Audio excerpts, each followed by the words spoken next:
But what we really need to do is doing things that's more aligned with our true nature. And the mind, with the thoughts that it's generating, right, are repeating thoughts that have come from our experiences, have come from our how we were raised, have come from our family's beliefs, from society's beliefs, from what we've been told is okay or is right versus wrong. And it's going to hit on what I call the human condition, which is, right, we are all wanting to be loved, be accepted. We're all wanting that. And it's a subconscious way of really trying to prove that we are worthy, prove that we are lovable. That is really down to the core of it, right? Whether that's in our awareness or not, it's a human condition, right? And specifically the mind, because it's designed to keep us safe and alive, it is going to alert us to every possible thing that is saying this might not be safe, or this may result in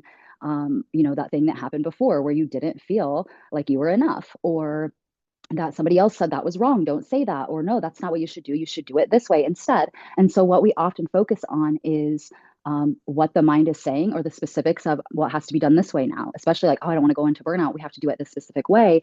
And it's still operating in the same, we're still operating from the mental mind, right? And we're not able to operate from that space that can observe what's happening, right? And if we're, it's really about being in the moment, being able to be present and aware in the moment. And that way we can actually recognize, hear, and recognize the thoughts and the mental chatter that's going on. And then we can decide, right, is that actually true? Is that something that we need to even be listening to?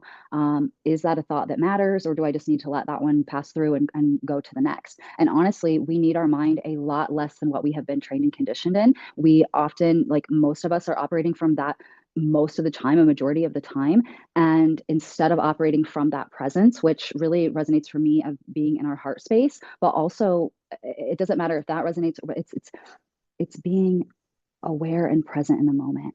And that takes practice. And we need moments of stillness. We need moments of just being.